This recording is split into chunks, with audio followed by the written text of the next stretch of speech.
எழுதி வைங்க. என்னை பலப்படுத்துகிற இயேசு கிறிஸ்துவினாலே. சொல்லுங்கள், எனக்குள்ளே இருக்கிற இயேசு கிறிஸ்து என்னை பலப்படுத்துவார்.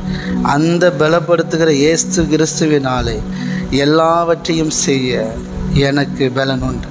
உங்கள் வீட்டில் இந்த வேலைலாம் என்னால் செய்ய முடியாது, எனக்கு ஹெல்த் சப்போர்ட் பண்ணாது, இந்த வேலைலாம் என்னால் செய்ய முடியாது, எனக்கு அந்தளவுக்கு நாலேஜ் கிடையாது அப்படின்னு எதுவுமே இருக்காது. தேவனுடைய அனந்த ஞானம் உங்களை கிறிஸ்துவே உங்களுக்கு ஞானமாக இருக்கிறார். கிறிஸ்துவே உங்களுக்குள் ஞானமாக இருக்கிறார். சொல்லுங்கள், ஞானம் இல்லாமல் சில விஷயத்தை செய்ய முடியாமல் இருக்கிறீங்களா? இல்லைன்னா ஞானம் இல்லாமல் செஞ்சிட்ருக்கிறீங்களா? என்ன அறிவில்லாமல் செஞ்சிட்ருக்கிற? எதையாவது அறிவோடு சரி அப்படின்னு திட்டு வாங்கிட்டு இருக்கிறீங்களா? கவலைப்படாதீங்க, விசுவாசிங்க.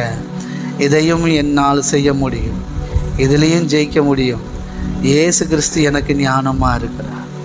சாலமோனை பார்க்கிலும் ஞானம் நிறைந்த இயேசு கிறிஸ்து உங்களுக்கு எனக்கு ஞானமாக இருக்கிறார். ஓரேமா